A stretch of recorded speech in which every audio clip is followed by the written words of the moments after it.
Battling Bolto by L. Ron Hubbard. You hear some strange and amusing tales in the intergalactic survey, tales of the exiled and the damned.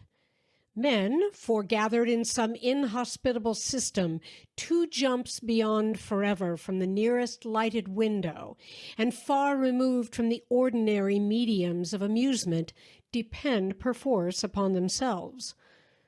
There arises in every crew some champion teller of tales, who, when company comes, is put forward by his fellows as a man of value and charm.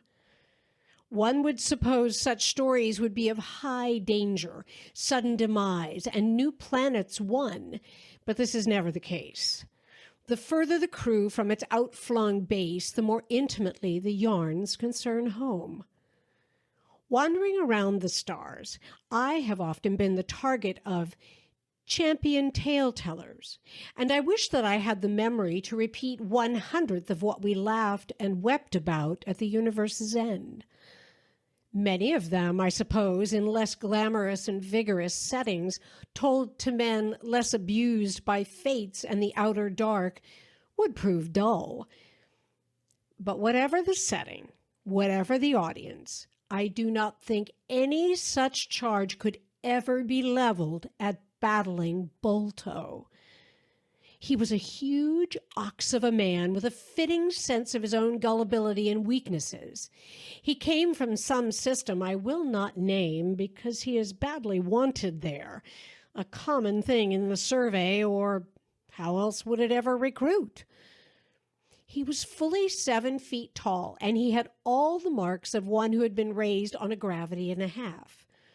Earlier in the day, when our crews had boisterously met, he had amused us by manually hammering the dents from our hull, for he was a smith by trade, and a smith he remained.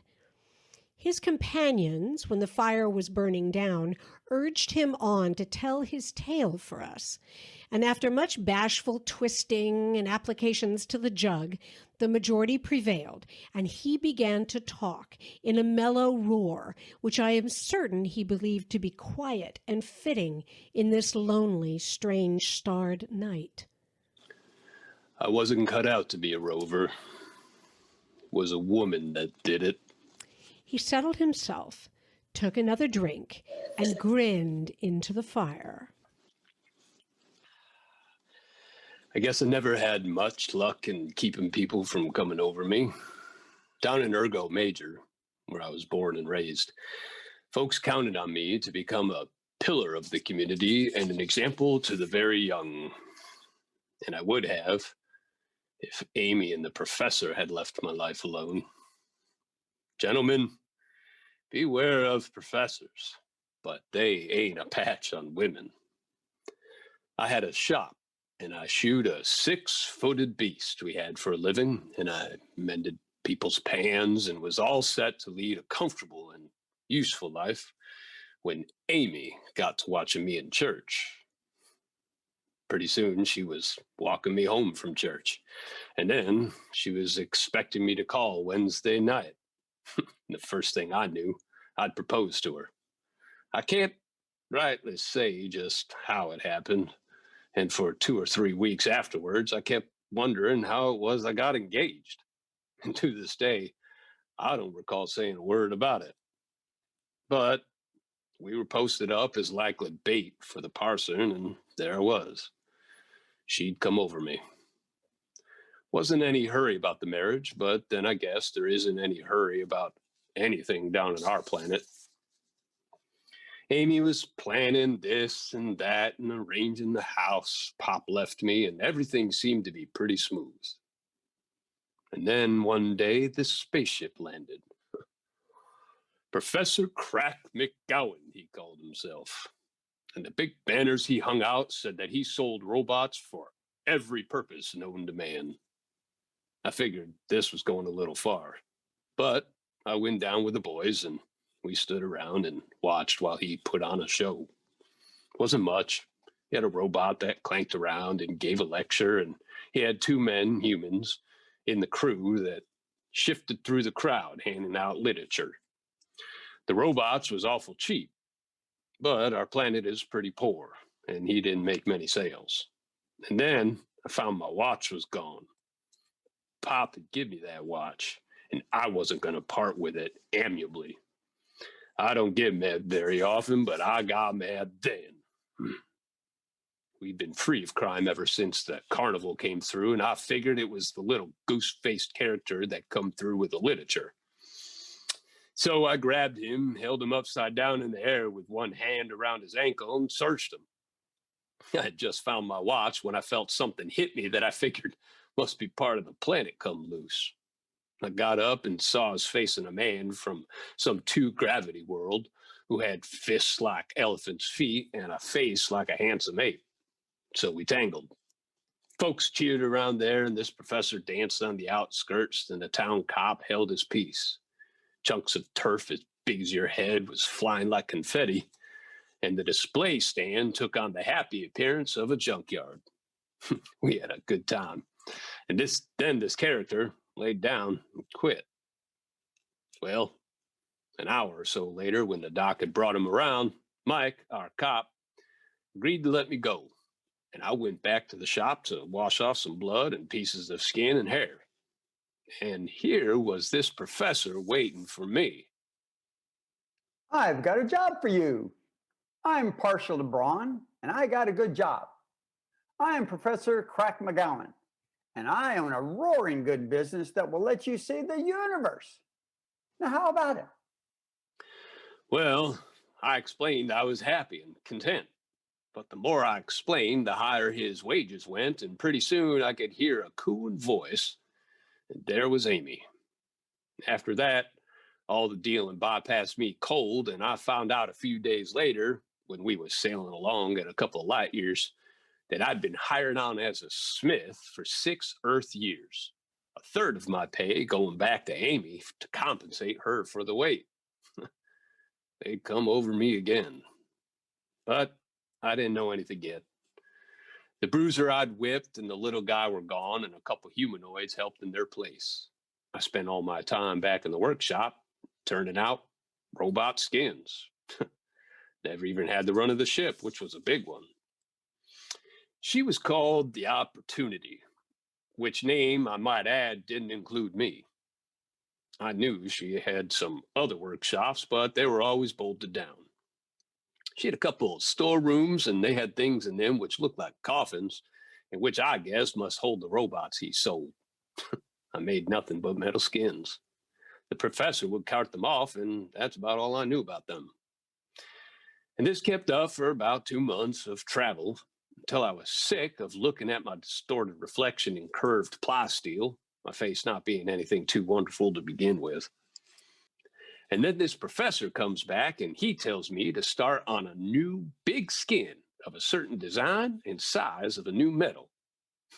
I didn't ask any questions. He was sort of a hard man to talk to, little and scrawny and always in a hurry and a lot more glib than I care to meet my fellow travelers. So I made the skin. Had a little trouble with materials.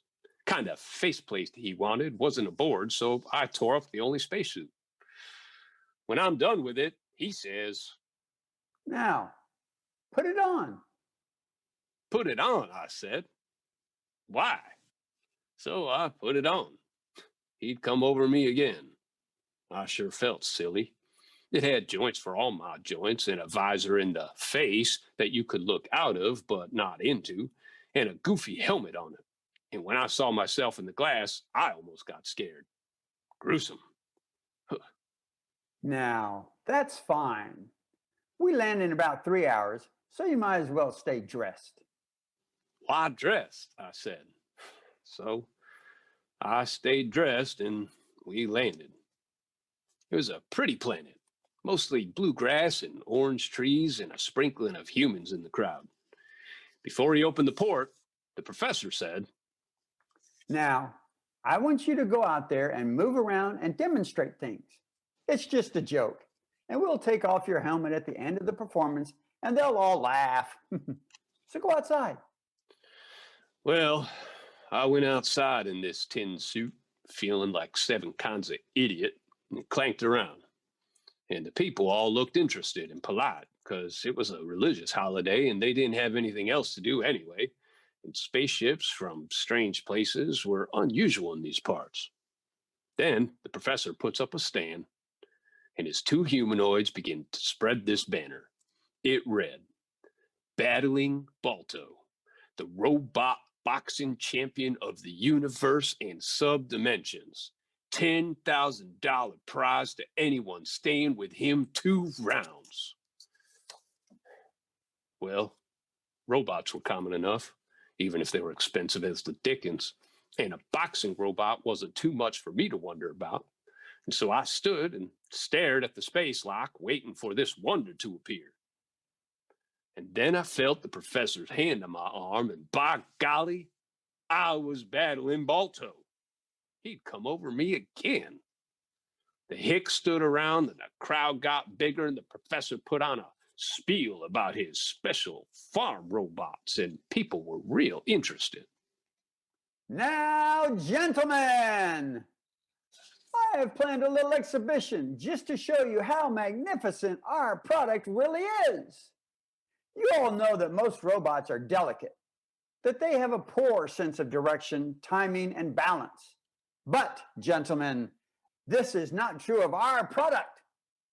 Battling Bolto will prove to you how superior our products really are. The humanoids were lining up coffin-like boxes and taking the lids off, and a whole line of inert robots were displayed beside the ships. Our robots sell for $1,000, 1,000 paltry dollars, full price. 10 measly little $100 bills. You can't lose. Our nearest competitor sells the same type robot of infinitely inferior skill for $21,000. Save that middleman profit. Save the manufacturer squeeze. Save the freight. Buy one of my fine Class A robots, guaranteed forever. Step right up here, young man. What's your name? A great big hulk of a kid had hustled out from town, and several of the leading citizens were pushing him ahead. Jasper Wilkins. Jasper Wilkins, says the professor, as though that was the finest name he'd ever heard.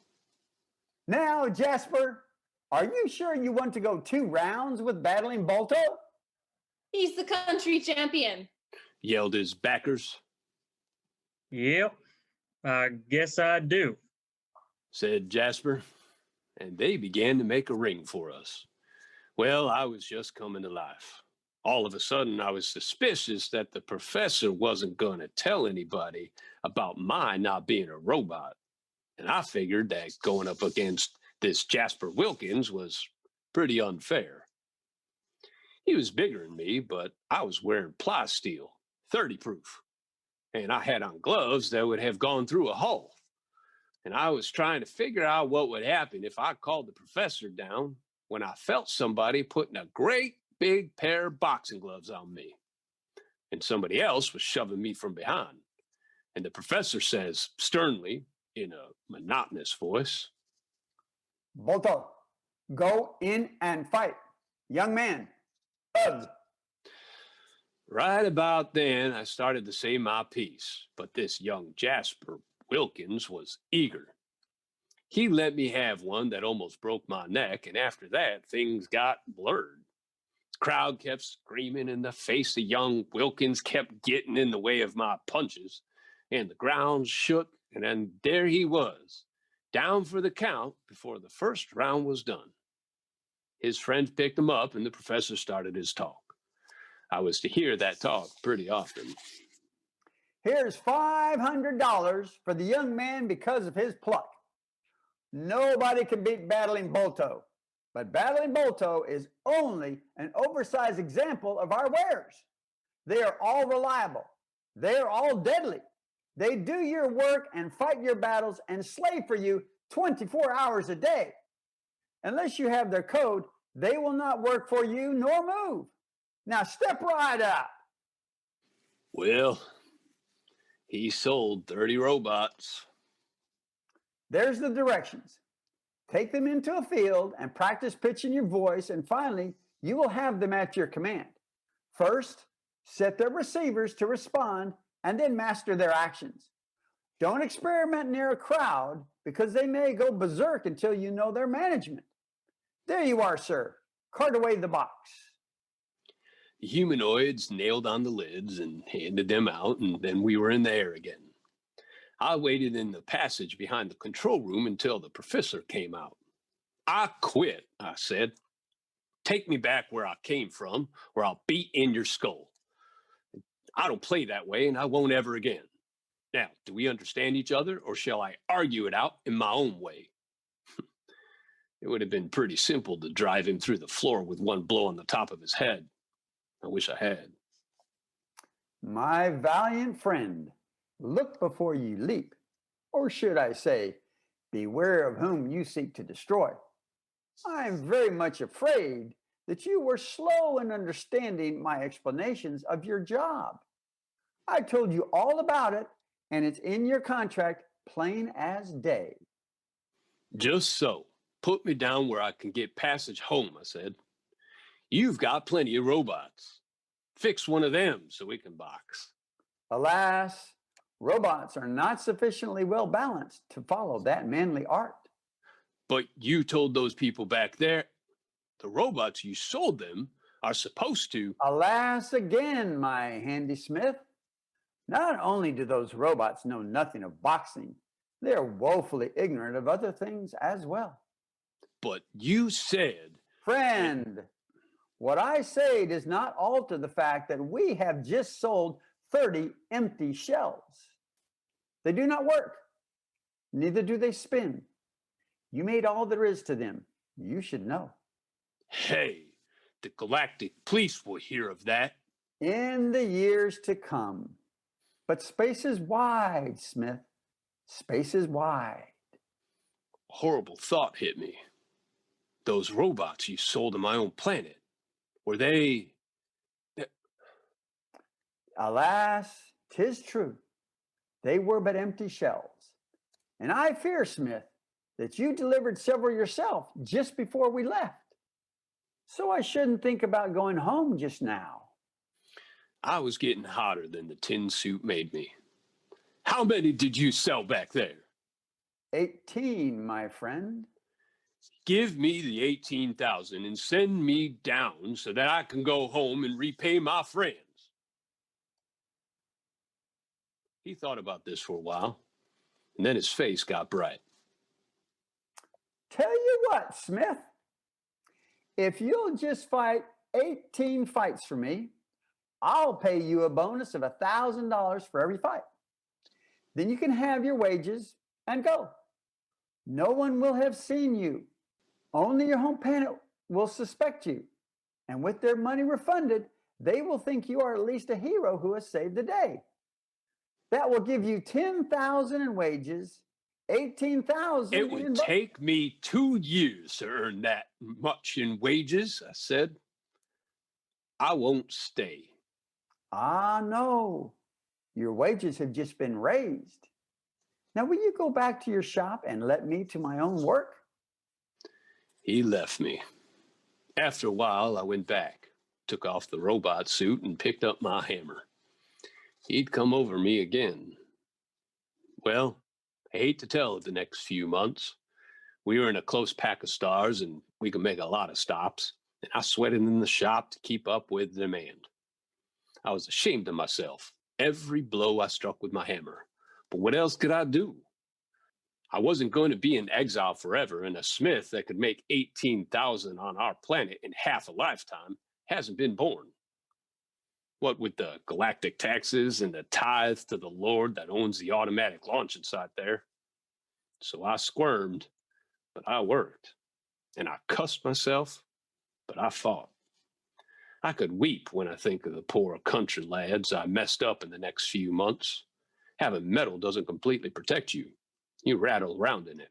And sometimes so gall-blind hot, you could cry. So now and then I'd get jolted so hard I'd get mad, and then they'd be a week bringing some kid around. But I stuck it. I had myself kidded then that I desperately adored this Amy, and I was homesick for my own forge. And I battered away at the fake robots, and the professor ballyhooed away at the Hicks, and I pummeled all comers. And then we hit Mondyke. Maybe you've heard of Mondyke. It's a big planet, covered with grassland and lakes and no seas, and the corn grows about 90 feet high, more or less. And they got a monopoly on yeast food stocks over about 5 systems. They don't grow any place but Mondyke, and they swell up to a ton of food from a 2-pound chunk given water. Well, anyway, that's what they told me. So we landed there because the professor figured this was a big haul. It was my 17th trip, but he said that if we sold 100 robots, he'd call it square, and I could drop off at the next stop beyond. Well, this suited me fine. I was all set to get back to Amy and my forge and sextant horseshoes, and I was really glad to see land and see the initial spiel come off. The professor, he really laid the thing on. He let them have both barrels. He showed them a lot of electronic tricks and robot parts, and then he come down to me, Battling Bolto. Well, I'd never seen him come on it so heavy before. He'd let loose on a big mob that came out from the town like he was running for galactic tax collector. He promised them everything except heaven. And then he wound it up grand. It was a beautiful day, the grass all green and a lot of fleecy clouds up above, just like our planet. And women with picnic baskets and kids running around raising the dickens and men looking wise and explaining electronic to each other in terms that would surprise an engineer. And the professor coming down hard about me. I can see it all like it was yesterday. He had the humanoids and skinned robots now, and they were passing out literature. And Battling Bolto, ladies and gentlemen, is the supreme combat champion in all forms of warfare over anything which may be met in the entire universe. He was safe there. The biggest animal they had on Mondyke was a stork. And as a gratis demonstration of his skill, ladies and gentlemen, Battling Bolto will guarantee to go 2 rounds with anything you can bring before him. Anything, ladies and gentlemen. Now, if there is some young man in the crowd who believes himself a master of robots and a terror to mere machines, let him step fearlessly forward now and challenge the title holder of the universe in all forms of physical combat. A couple young bucks began to edge up. Husky kids, one of them bigger than me, plenty strong from throwing tractors around. I figured it was going to be an easy fight. And then an old geezer in a straw hat comes up and holds a consultation with the professor. I can't wait long. It won't be long, said the old geezer. And he goes back to his friends and they roar off in a truck. The professor had no more than started to fill in the breach when back they come. The truck springs give a little, and the next thing I knew comes a robot walking heavy. He was about my height, but he had a lot more beam in head. He was a farm robot and as tough as space beef. I started to protest, but I caught the professor's eye. This was my chance. And around comes this here robot walking slow. He give me the creeps. And I, all of a sudden, saw how a lot of other guys had felt. this here Said the old geezer for the crowd. is a $35,000 utility workster. He can wrestle horses if any darn fool let him. And I got me $10,000 on the side that he can lick your chunk of scrap metal hands down in 2 rounds. He has the offered prize, Said the professor, sizing up this workster. It was a new model, a kind that hadn't been in circulation before. And it sure looked like it had good balance. Sir, the side bet is made. Now, ladies and gentlemen, the terror of the universe, Battling Bolto, will meet his opponent fair and square and no holds barred. And we take no responsibility for damage to anything. So stand clear and make a ring and let the champion of the universe swing. I sure didn't like the looks of this, but I stepped in anyway. What else could I do? This was going to be my last fight. The workster's eyes kept flashing up and glowing, and he creaked and clanked as he got his hinges automatically oiled. He looked pretty awesome, standing there, no soft spot anywhere to be seen. And then the professor came down with the gloves. No, you don't. This is a bare-handed scrap, and my robot needs everything he can get. Let's go. The crowd backed him, and the professor gave me my phony command, and I stepped up, looking cagey, trying to figure out how this here robot would go to it. And then, wham! I sailed backwards about 20 feet and hit hard enough to knock my teeth loose. I got up groggy and listened to the crowd jeer. And this confounded robot was right on top of me, kicking. I got up and I went down again. I got up, took a couple of hard ones that dented my chest, and stayed up. I spit out some blood and began to use some footwork. And in about 2 minutes, I found that this robot could do everything but dance. He couldn't do that, and it cost him the fight. I could get back of him quicker than he could turn, and I hit him until my arms were numb to my neck. And then his head came off. It made a tinkly sound. Springs whirred out straight, tubes popped as they blew, and then there was this arc and a spiral of blue smoke out of his joints. He stood there, teetering, and then he went down like a pile of scrap metal falling from 50 feet. My robot! It'll cost $10,000 to put them together. If he ever finds the parts, I growled, mad. Now that this little exhibition has established the superiority of my robots. Wait! Said somebody on the edge of the crowd. And a big truck went off in a tear while a young guy came up and argued with the old geezer. Finally, the old guy seemed to agree, and they approached the professor. We want another fight, and Barney here has got another robot, if you'd care to make the wager. Professor McGowan did. The truck came back, and I looked up from where I had been sitting, trying to look like a robot and still catch my breath, to see the most confoundedly big piece of metal I'd seen this side of a war tank. This robot was not just big. He was a walking horror. He had spikes all over him. What is this? This is an Indestructo dam builder, said the old geezer, jumping about. It works underwater against currents, and it drives piles with its fists. He was capering about, waving his hat. You said anything, and we forgot all about our engineer corps machines. You have to fight it. You said you would. Well, I felt pretty gray. This thing was really a robot. It was a pile-driving tank which put logs in place with one hand and drove them in with the other. But it had eyes and was self-animated and had treads. So there we were. I was about to pull a blown-out fuse trick when I caught a glare from the professor.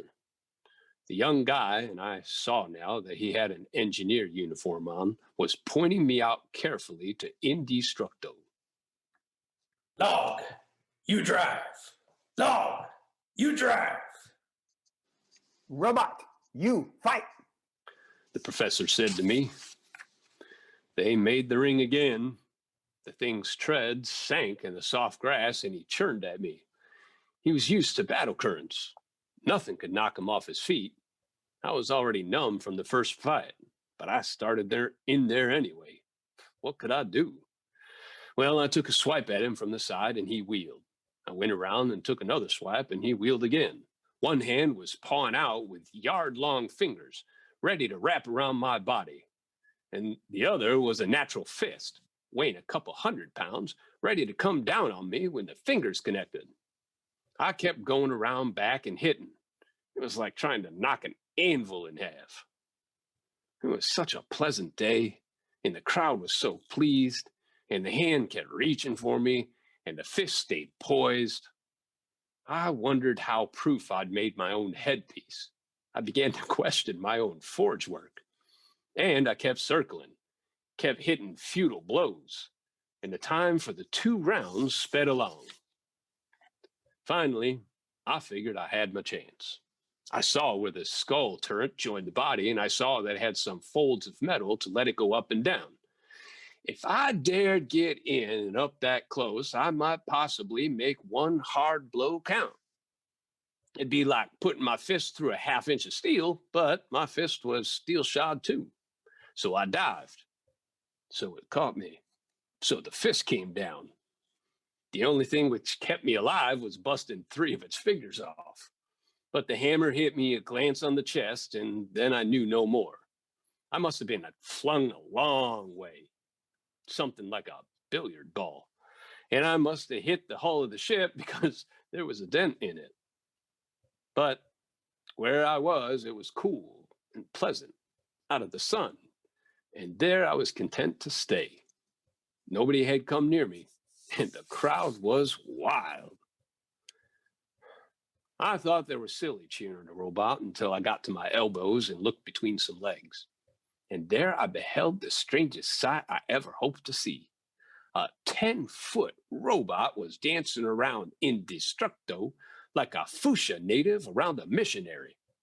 My brains were beginning to straighten out a bit now. I had been partly conscious, enough so to hear the clanging steps of something coming out of the ship above me.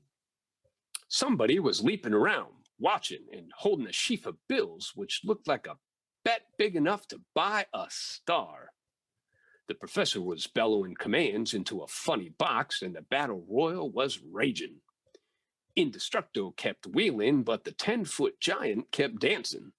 And every now and then, the professor's robot would dive in and twist another piece of metal out of the engineer machine. Indestructo began to look like he'd been machine gunned. Pieces of turf were flying through the air. The place was torn up like it had been plowed.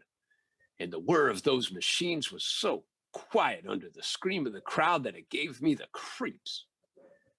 And then the engineer pile driver, the late lamented Indestructo, the victor over Battling Bolto, tilted over and went down. One tread spun for a moment, and then the 10-foot giant tore it off and threw it away. The professor barked new commands. The robot turned and clanged up the ladder and into the ship. The humanoids in their suits began to pass out the boxes.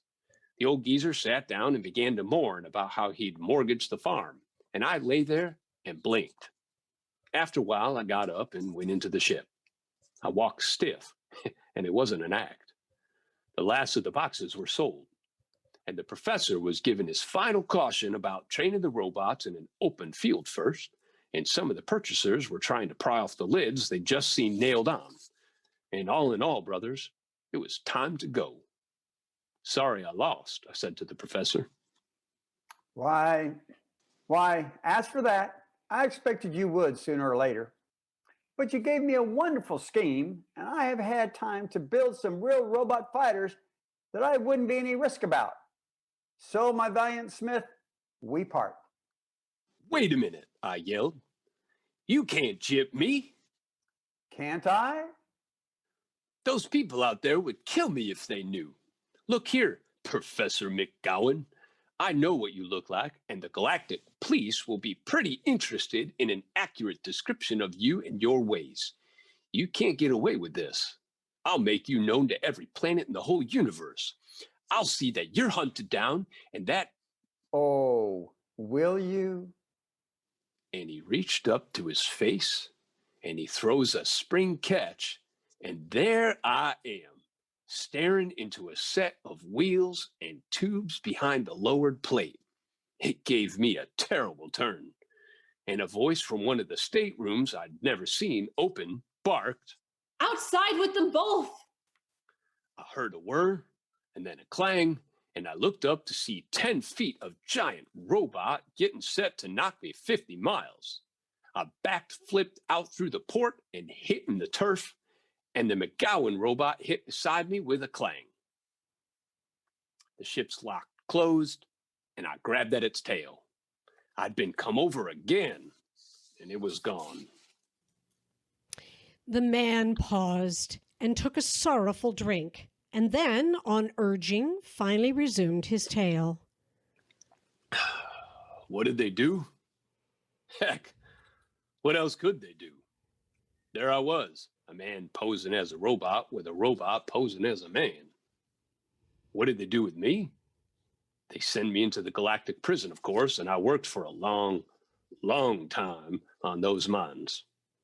What happened to whoever it was that was really in charge? I don't know, tell you the truth. But I have my opinions. From his jacket, he pulled something he must have used as a weapon. I saved a piece of it and made it up pretty like while I worked in the mines. He'd come over me so many times, it was only fair to come over him just once. What is it? Why, it's his right steering tube, of course. And I drove my fist through the pressure hole for good measure. Come off awful easy. Often wondered where he crashed. Repaired it? How could he? The only spacesuit aboard the Opportunity I used to make Battling Bolto's faceplate from, it being the only stuff anywhere in stock. Besides, all the air was out of the ship. You ever seen him in orbit any place, you fellas? I told him no, because you don't find a ship once it is lost in space. And I asked him, was this the reason he was in the survey now? Why, no. Truth to tell, they let me keep my McGowan robot, so I had a manager. We were on circuit for years after that as Battling Bolto, selling empty tin skins, of course.